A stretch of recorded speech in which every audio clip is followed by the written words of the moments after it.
வணக்கம் இசைக்கவி ரமணன் சார் அவர்களே. வணக்கம் கண்ணன் சார். ஆமாம், நலமா? நீங்கள் என்னை கண்ணன்னே கூப்பிடலாம். நலம். ரொம்ப மகிழ்ச்சி. இந்த நிகழ்ச்சியை ஏற்பாடு பண்ணியிருக்கிற நம்முடைய நண்பர் கணேஷுக்கு முதல்ல நாம் நன்றி சொல்லணும்.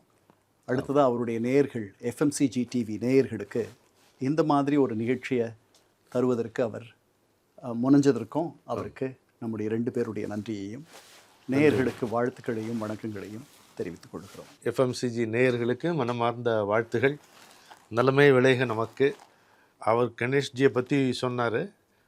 ஆனால் அவர் 30 ஆண்டுகளுக்கு மேலாக ஐநா சபையோடு தொடர்பில் இருந்து அதில் ஒரு முக்கிய அலுவலகராக அவர் பணியாற்றி இருக்கிற கண்ணன் அவர்கள் ஓய்வு பெற்றேன் என்று சொன்னார்கள். அவரை பார்த்து அப்போ தான் வேலைக்கு சேர்ந்த மாதிரி இருக்குது. அவருடைய தோற்ற பொலிவு அப்படி. ஸோ அவருக்கு நாம் ஒரு சிறப்பு வரவேற்பு இங்கே கொடுப்போம்.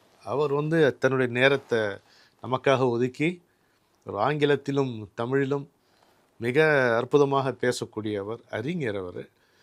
அவர் நமக்காக நேரம் ஒதுக்கி இந்த நிகழ்ச்சியில் பங்கு கொள்ள வந்திருக்கிறார். இது என்ன நிகழ்ச்சின்னு நீங்கள் சொல்லுங்கள். நம்ம இந்த நிகழ்ச்சின்னு சொல்கிறோம், அது எந்த நிகழ்ச்சின்னு சொல்லுங்கள். கண்டிப்பாக சொல்கிறேன். முதல்ல உங்கள் கனிவான வார்த்தைகளுக்கு என்னுடைய இதயம் நிறைந்த நன்றியை தெரிவிச்சுக்கிறேன். அந்த அன்புக்கும் என்னுடைய நன்றி பாராட்டுகிறேன். இந்த நிகழ்ச்சி நான் உங்களை ஒரு முறை பாரதிய வித்யா பவன் தான் நீங்கள் கவியரசு கண்ணதாசனுடைய பாடல்களை தமிழர்வி மணியன் ஐயாவோட நீங்கள் காலங்களில் அவன் வசந்தம் அப்படின்ற அந்த நிகழ்ச்சியில் நீங்கள் கலந்துக்கிட்டு நீங்கள் 2 பேரும் இன்னைக்கு ரொம்ப அற்புதமாக அமைஞ்சது. அதாவது கண்ணதாசனே ஒரு அற்புதமான ஒரு கலைஞன். அந்த கலைஞனை ஒரு 2 பெரிய ஆளுமைகள், நீங்களும் தமிழர்வி மணியன் ஐயாவும் பேசினதும் பாடியதும் அன்னைக்கு ரொம்ப பரவசமாக இருந்துச்சு. அதற்கு பிறகு நான் உங்களோட உட்கார்ந்து பேசுவேன் அப்படின்ற ஒரு எண்ணமெல்லாம் எனக்கு அன்னைக்கு இல்லை. அந்த நிகழ்ச்சியை நான் ஊடகம் வாயிலாக தான் பார்த்தேன். நான் அப்போது சோமாலியாவில் பணியில் இருந்தேன். அங்கே பார்த்து ரொம்ப ரசித்தேன்.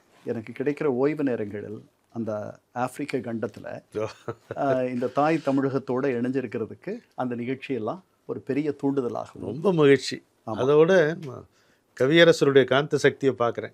கடல் தாண்டி சென்று ஆப்பிரிக்காவில் எங்கேயோ இருந்த அவங்கள உங்கள் கவனத்தை ஈர்த்திருக்காருங்க. நான் படிக்கிற காலத்திலேயே கவியரசு கண்ணதாசன் மீது ஒரு பெரிய காதல் எனக்கு உண்டு. அந்த காதலை எனக்கு கற்றுத்தந்தது இலக்கிய சூடர் ராமலிங்கம், என்னுடைய முதல் தேவதூதன். அவர் மூலமாக தான் நான் படித்ததெல்லாம் ஆங்கில வழி கல்வி. அதனால் என்னுடைய தமிழாகட்டும் அல்லது நான் இந்த பக்கம் கவியரசு கண்ணதாசன், அப்புறம் தமிழ் இலக்கியங்கள், பாரதி, தாசன், இவர்களெல்லாம் எனக்கு அறிமுகமானதற்கு நான் அவருக்கு என்றும் நன்றி கடன்பட்டிருக்கிறேன். அது ஒரு சுகமான ஒரு பரவச உலகம். எனக்கு ரொம்ப இனிய நண்பர். நாங்கள் சேர்ந்து பயணம் பட்டிருக்கோம், மஸ்கட்லாம் போயிட்டு வந்தோம். அதனால தான் சொல்கிறேன் என்னுடைய முதல் தேவதூதர். நான் அவருக்கு என்றும் கடமைப்பட்டிருக்கிறேன். அந்த நிகழ்ச்சிக்கு பிறகு இப்போ உங்களை சந்திக்கிறேன். இப்படி ஒரு வாய்ப்பு இந்த கவியரசு கண்ணதாசன் பற்றி மட்டுமல்ல, தமிழ் திரை இசை உலகில் அவர்களுடைய பாடல்களால் சாகாவரம் பெற்ற நிலையில் உள்ள கலைஞர்களை, கவிஞர்களை பற்றி, பாடலாசிரியர்களை பற்றி பேசப்போகிறோம். உங்கள் வாயிலாக கேட்கப் போகிறோம். உங்கள் இனிய குரலில் நீங்கள் சில பாடல்களை பாடுவதையும் நம்முடைய நேயர்கள் கேட்கப் போகிறார்கள். அதுதான் இந்த நிகழ்ச்சியினுடைய சாராம்சம். அருமை அருமை. ரொம்ப மனதுக்கு உகந்த நிகழ்ச்சி. ஆமாம். நம்முடைய வணிக பெருமக்களுக்கும் அவங்க டென்ஷன் கொஞ்சம் இல்லாமல் இருக்கிறதுக்கு இந்த நிகழ்ச்சி உதவும்னு நான் நம்புகிறேன். கண்டிப்பாக உதவும். எப்பொழுதும் வியாபாரம், கணக்கு, டார்கெட் அப்படியே போயிட்டுருக்கிறேன் அவங்களுடைய வாழ்க்கையில். கொஞ்சம் இப்படி எடுத்துப்போமே, ஒரு 10 மணிக்கு வீட்டுக்கு வராங்க, அப்புறம் தான் பல பேர் சாப்பிட்றாங்க, குளிச்சுட்டு சாப்பிட்றானும் போது அப்போ அவங்களுடைய பொழுதுபோக்கு ஒரு நல்ல பாட்டு காதில் விழுந்துச்சுன்னு வைங்களேன், அவங்க அசதி தீரும். கண்டிப்பாக ஒரு நல்ல மெசேஜ் தான் மனசுக்கு மசாஜ். அது அழகாக அவங்கள தளர்த்தியும்னு நினைக்கிறேன். இந்த நிகழ்ச்சி அப்படி அமையணுங்கிறது தான் எங்களுடைய விருப்பம். உண்மை. நீங்களும் அதை ஒத்துக்கிட்டீங்க. இவர்களெல்லாம் இன்று உயிரோடு இல்லை நம்மோடு, ஆனால் இவர்களுடைய பாடல்கள் என்றும் உயிர்ப்போடு இருக்கும். அதனால தான் இவர்கள் அமரத்துவம் பெற்ற கவிஞர். நாம் அப்படி முதல்ல நம்ம தொடங்க போகிற ஒரு கவிஞர், நீங்கள் சொல்லணும்னு நான் நினைக்கிற கவிஞர் உடுமலை நாராயண கவி. அருமை. முதல்ல தமிழ் திரைப்படத்தில் பாட்டு யார் எழுதியிருக்காங்க அப்படின்னு பார்க்கும்போது, நான் சேகரித்த தகவலின்படி 1931 வெளிவந்த காளிதாஸ் திரைப்படத்தில் மதுரகவி பாஸ்கரதாஸ் அவர் பாடல்கள் எழுதி அதில் நடித்த டிபி ராஜலக்ஷ்மியும் வெங்கடேசனும் PK வெங்கடேசனும் அதை பாடியிருக்கிறார்கள் அப்படின்னு ஒரு குறிப்பு படித்தேன். ஆனாலும் நம்ம மதுரகவி பாஸ்கரதாஸுக்கு ஒரு நன்றி சொல்லி ஒரு வாழ்த்து சொல்லி இதை தொடங்கலான்ட்டு நான் ஒரு செய்தியை இந்த இடத்துல சொல்லலாம்னு இருக்கேன். அதாவது உங்களுக்கு புரட்சி நடிகர் எம்ஜிஆரும் நடிகர் திலகம் சிவாஜி கணேசனும் திரை உலகத்திற்கு வரும் வரை பின்னணி பாடக்கூடியவர்கள் தான் நடிகர்களாக இருக்க முடியும். ஆமாம் ஆமாம், அதனால பாடக்கூடியவர்கள் தான் மட்டும்தான் நடிக்க முடியும். அப்படி அந்த இலக்கணத்தை உடைச்சிட்டு வெளியே வந்தவர்கள் 2 பேர். அவர்கள் தான் எம்ஜிஆரும் சிவாஜி கணேசனும். அதற்கப்புறம் தான் பின்னணி பாடகர்கள் என்பவர்கள் வந்தார்கள். அவர்கள் இந்த சாகாவரம் பெற்ற பாடல்களுக்கு தங்களுடைய குரலால் உயிர் தந்தார்கள். அவங்க 2 பேரும் நாடகத்துல பாடியவர்கள் தான். ஆமா, ஆனால் அவர்கள் பெரிய பாடகர்கள் சொல்ல முடியாது. அவர்களுக்கு முன்னாடி இருந்த, அதாவது தமிழ் திரைப்பட உலகத்தினுடைய முதல் சூப்பர் ஸ்டார் MKT பாகவதர் ஆகட்டும், பாட்டு தானே, ஆமா, அல்லது PU சின்னப்பா ஆகட்டும், அல்லது நடிப்பிசை புலவர் KR ராமசாமி ஆகட்டும், இவர்கள் எல்லாருமே அவர்களுடைய உடலும் நடிக்கும், அவர்களுடைய குரலும் இசைக்கும். அதனால தான் அவர்கள் நடிகர்களாக வந்தார்கள். இதோட நம்ம நிகழ்ச்சிக்கு போகலாம். உடுமலை நாராயண கவி 1899 பிறந்து 1981 மறைகிறார். கிட்டத்தட்ட ஒரு 82 ஆண்டு காலம் அவருக்கே வாழ்ந்திருக்கார். அவர் பேர் பார்த்தாலே தெரியுது நமக்கு, உடுமலைப்பேட்டை தான் அவர் பிறந்த ஊர். இன்றைக்கு அவருக்கு அங்கே நினைவு சின்னம் இருக்கிறது. அவருடைய மார்பளவு சிலை அங்கே வைத்திருக்கிறார்கள். ரொம்ப ஒரு தன்மானமுள்ள கவிஞர், தான் வச்ச காலை பின்வாங்க மாட்டார். அது மாதிரி ஒரு பெயர் எடுத்தவர் அவர் எழுதின பாடல்களை சொன்னால், கொஞ்சம் ஒரு பாடல்களை சொன்னால் நம்ம வணிக மக்கள் டக்குன்னு புரிஞ்சுப்பா. விஞ்ஞானத்தை வளர்க்க போறேண்டின்னு NS கிருஷ்ணன் பாடுவார். அது அப்போ அந்த அம்மா பதிலுக்கு கேள்வி, வீட்டுக்கு என்ன செய்ய போகிறீங்க, அதையும் கொஞ்சம் விவரமாக சொல்லி போடுங்க. வீட்டுக்கா என்ன வேணும் கேட்டுக்கோன்னுவார். ஒரு பட்டனை தட்டி விட்டால் தட்டில் இட்லியும் சட்டினியும் வரட்டு வரிசையாக அடுக்குவாங்க. அது என்ன பியூட்டின்னா, அந்த பாட்டு அப்படியே முடிஞ்சிடும். அதுக்கு அது பாட்டு திரும்ப பல்லவிக்கு போகாது, எதுக்கும் போகுது, ஆடாச்சா அப்படின்னு முடிச்சிடுவார். அதுக்கு மேலே அவரால் ஆமாம் அந்த மதுரம் கேட்குற கேள்விக்கு பதில் சொல்ல முடியாது. அழகாக அப்புறம் ஒன்றும் இல்லை, அவ்வளோ அழகாக அது பண்ணியிருப்பாங்க. பராசக்தி படம் தெரியாதவங்க இருக்க முடியாது. நான் இப்போ வந்த பராசக்தியை சொல்லலை, முதல்ல நடித்த நடிகர் திலகத்தினுடைய முதல் படம் ஆதி பராசக்தியை சொல்ல,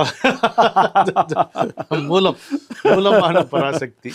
அதில் அந்த கா கா கா அது அவருடைய பாட்டு தான். அதோடு இன்னும் அந்த NS கிருஷ்ணன் ஐயா பாடி ரொம்ப பிரபலமான 1 இருந்து 20 வரைக்கும் கொண்டாட்டம் கொண்டாட்டம் சம்பள தேதி அப்படி அழகாக அதை இழுத்து சொல்லுவார். அது ஒன்று. எல்லாம் இன்பமயம், ஒரு அற்புதமான கர்நாடக இசையில் MLB பாடியிருப்பாங்கன்னு நினைக்கிறேன். அற்புதமாக இருக்கும். அப்புறம் கண்டசாலா வயசில் கேட்போம், துணிந்த பின்மனமே துயரம் கொள்ளாதே, அதெல்லாம் அவருடைய பாட்டு. ஆடல் காணீரோ, ஆகாய வீதியில் அழகான வெண்ணிலா, அன்பால தேடிய என், அது பொன்னாள் இது போலே வருமா அப்படின்ட்டு கோவலன் பாடுற மாதிரி வரும் அந்த பாட்டு. இது மாதிரி எவ்வளோ சொல்லலாம். நீங்க இதை சொல்லுங்களேன் நம்ம வணிகர்களுக்கு. பராசக்தியில அவர் தேசம் ஞானம் கல்வி ஈசன் பூஜை எல்லாம் காசு முன் செல்லாதடி, குதம்பாய் காசு முன் செல்லாதடி, ஈசனும் ஈசனார் பூசையும் தேசத்தில் காசுக்கு பின்னாலே, குதம்பாய் காசுக்கு பின்னாலே. உலகத்தினுடைய பாஷை என்பது பணம் தான் என்பதை உடுமலை நாராயண கவி அற்புதமா. அவருக்கு முன்னாடியே திருவள்ளுவர் ஒன்னுத்துக்கும் பயனில்லாத ஒரு ஆளை அவனை ஒரு பொருட்டா உலகம் மதிக்கணும்னா அவங்ககிட்ட என்ன இருக்கணும்னு சொல்றாரு. பொருள் அல்லவரை, அதாவது ஒன்னுத்துக்கும் லாயக்கில்ல, அவன் ஒரு பொருட்டே கிடையாது. பொருள் அல்லவரை பொருளாக செய்யும் பொருள் அல்லது அல்ல பொருள். அவன்கிட்ட காசு இருக்குமானால் அவனை இந்த காசு நீ ஏற்றிக்கொள்ளும் எல்லாம் பத்தி. ஆமா ஆமா, அதை நம்ம பார்க்கிறோம் முறையிலேயே. அது ரொம்ப அழகா சொல்லியிருக்கு. அது அழகா இருக்கு. அது இவரே சொல்றாருல, முட்டா பயலை எல்லாம் தாண்டவ கோனி, காசு முதலாளி ஆக்குதடா தாண்டவ கோனி, சில முட்டா பயலை எல்லாம் தாண்டவ கோனி. இங்கதான் வள்ளுவர் வர்றாரு. உண்மை. காசு முதலாளி ஆக்குதடா தாண்டவ கோனி, கட்டி அழும்போதும் தாண்டவக்கோனே, பிணத்தை கட்டி அழும்போதும் தாண்டவக்கோனே, பணப்பெட்டி மேல கண் வெய்யடா தாண்டவக்கோனே, ஆரிய கூத்தாடினாலும் தாண்டவக்கோனே, காசு காரியத்தில் கண் வெய்யடா தாண்டவக்கோனே, உள்ளே பகை வெய்யடா தாண்டவக்கோனே, உதட்டில் உறவாடடா தாண்டவக்கோனே, ஆரிய கூத்தா. அதாவது இந்த பாட்டு எத்தனை முறை ஒலிபரப்பாயிருக்குமோ நம்ம கணக்கே சொல்ல முடியாது. இப்போ இப்போ இருக்கக்கூடிய தலைமுறைக்கு இது புரியவே புரியாது. இப்படி ஒரு பாட்டு பிரபலமான அந்த மாதிரி வந்து தினம் வந்து கிட்டத்தட்ட இது ரேடியோவில் ஒலிபரப்பாச்சோம். அப்போ தொலைக்காட்சி கிடையாது. அதிலும் முக்கியமாக நமக்கு சிலோன் ரேடியோ தான். இப்போ ஸ்ரீலங்கான்னு சொல்கிறோம், அப்போ சிலோனாக இருந்தது. சிலோன் ரேடியோவில் இந்த டாப் ஆஃப் தி சார்ட் இல்லை எவ்வளோ வருஷக்கணக்கில் இருந்த மாதிரின்னு சொல்லலாம். அந்த அளவுக்கு சாகாவரம் பெற்ற பாட்டு. அதே மாதிரி தான் இது என்எஸ் கிருஷ்ணா அவரே எழுதி பாடின மாதிரி இருக்கும். இந்த தென்பழனி திருப்பதிக்கும் ஸ்ரீரங்கம் போவதற்கும் சில்லறைய போட்டு வைப்பார் தேதி ஒன்னிலே. ஆமாம், தென்பழனி திருப்பதிக்கும் அந்த 1லேருந்து 20 வரைக்கும் கொண்டாட்டம்னு சொல்கிறாரு. இந்த முதல்ல அப்படி போட்டு வைக்கிறாங்களாம். தென்பழனி திருப்பதிக்கும் ஸ்ரீரங்கம் போவதற்கும் சில்லறைய போட்டு வைப்பார் தேதி ஒன்னிலே. இப்படி ஒரு மொழியில் எழுதும் பொழுது கவித்துவம் எங்கேருந்து வருதுன்னா ஒரு சொல்லுல வருது. அன்புடனே போட்டு, அந்த அன்புடனேல தான் கவிதை இருக்காங்க. அன்புடனே போட்டு வைத்த உண்டியல் வாய கொஞ்சம் அகலமாக்கி அள்ளி பாப்பார் 21லே. என்ன அழகா பாட்டு. அது என்னம்மா பாடியிருப்பார். யதார்த்தத்தை எவ்வளோ அழகா சொல்லியிருக்கார். யதார்த்தம் தான் இது. அப்படி உண்டியெல்லாம் இருந்ததுங்கிறது இப்போ இந்த தலைமுறையினருக்கு தெரிய வாய்ப்பில்லை. இப்போ அது வேறு விதமாக இருக்குது. பிக்கி பேங்க்னு வந்தது. இப்போ அதுக்கப்புறம் வேறு விதமாக அது போச்சு. இப்படி உடுமலை நாராயண கவியை பற்றி எத்தனையோ நம்ம செய்திகளை பாடல்களை சொல்லலாம். ஆமாம், அவர் பேரில் அவருக்கு அஞ்சல் தலை கூட வந்தது. அஞ்சல் தலை. அதனால் தொடக்கத்தில் இந்த திராவிட இயக்கத்தோடு தன்னை இணைச்சிக்கிட்டவர் அவர். ஆமாம். அதனால் அவருடைய பாடல்களில் நீங்கள் ஒரு ரேஷ்னலிசம், பகுத்தறிவு வாடை வீசுவதை நீங்கள் பார்க்கலாம். அந்த மாதிரி அதே காலத்தில் நமக்கு வந்த இன்னொரு கவிஞர், திராவிட இயக்கத்தோடவே தன்னை பிணைத்து கொண்டவர், திராவிட இயக்கத்தினுடைய முகமாகவே மாறி போனவர். எப்படி தேசிய இயக்கத்திற்கு ஒரு பாரதியோ அதுபோல் அவருடைய சீடராக வந்து உதித்த பாரதிதாசன். அவருடைய பாடல்களை நம்ம தமிழ் படங்கள்ல நம்ம பார்த்துருக்கோம். அதை நீங்க சொல்லலாமே. சங்கே முழங்கு பாட்டு சொல்லலாம். சங்கே முழங்கு பாட்டு பாரதிதாசன் வந்து அவர் பாட்டுன்னா அதுக்கப்புறம் நிகழ்ச்சியை பேச முடியாது. ஏன்னா ஒரே ஒரு வரியில் வந்து நான் அப்படியே முழுக்க என் உயிரை கட்டி போட்ட ஒரு வரி. அதை விட சிறப்பாக முடியாது. என்ன கேட்டால் இப்போ நம்ம தமிழ் வாழ்த்து வச்சுருக்கோம், கலைஞர் அதை ஏற்பாடு பண்ணால் சரி. அது பாரதிதாசனுடைய அந்த பாட்டே, எந்த பாட்டு, தமிழுக்கும் அமுதென்று பேர், அந்த பாட்டே ஒரு அற்புதமான தமிழ் வாழ்த்து, தமிழ் தாய் வாழ்த்தா இருக்கும். உண்மை. தமிழ் எங்கள் வாழ்வுக்கு நிருமித்த ஊர். ஆமாம், ரொம்ப அற்புதமான பாட்டு. அதை விட எனக்கு இல்லை, கேளுங்க ஒரே ஒரு நிமிஷம். அதில் தமிழ் எப்படி, அந்த மொழி எப்படின்னா அசதிக்கு சுடர் தந்த தேன் அப்படின்னா அடங்கப்பா. அது வந்து என்னை எத்தனை முறை அதை நினைச்சாலும் எத்தனை முறை அதை பற்றி சொன்னாலும் எனக்கு அழுகவே இல்லை கண்ணன். அது அசதிக்கு சுடர் தந்த தேன் அப்படிங்கிறாரு. அந்த படக்காட்சியை நீங்க பாத்தீங்கன்னா கூட அது வானொலியில அந்த பாடுவாங்க. ரொம்ப இனிமையா இருக்கும். அதாவது உண்மையிலேயே தமிழுக்கும் அமுதென்று பேர் அப்படின்றத வந்து நம்ம எல்லாம் புரிஞ்சுக்கலாம்.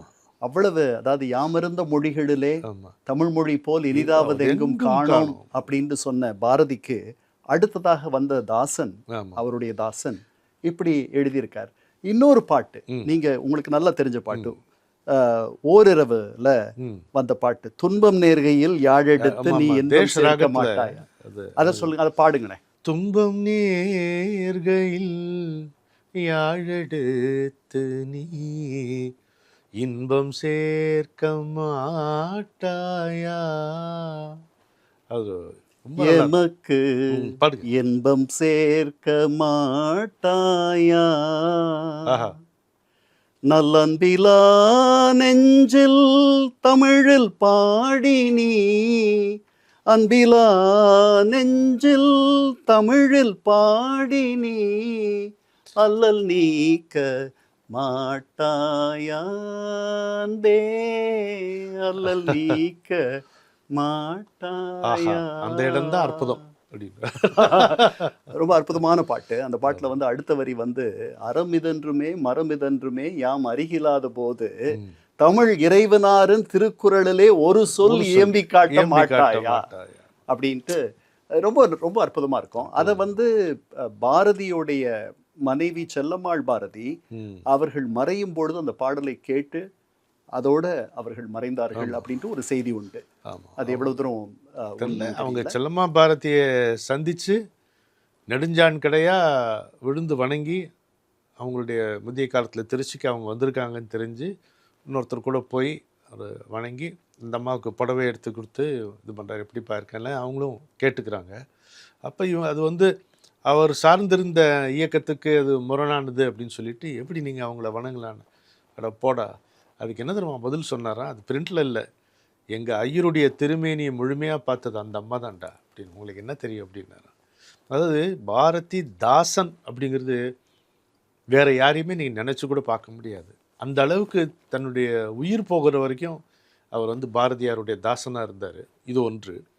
இன்னொன்று, பாரதி மீது அவர் எழுதியிருக்கிற கவிதைகளை நீங்கள் பார்க்கும் பொழுது இன்னொருத்தர் வந்து அதை விட சிறப்பாக பாரதியை புகழ முடியாது. சொல்லுங்களேன் அந்த கவிதையை. தமிழால் ரெண்டே வரிங்க. தமிழால் பாரதி தகுதி பெற்றதும் தமிழ் பாரதியால் தகுதி பெற்றதும். யார் சொல்லுவாங்க அதை? இன்னொரு அவர் பெரும் புலவர் பாரதிதாசன்.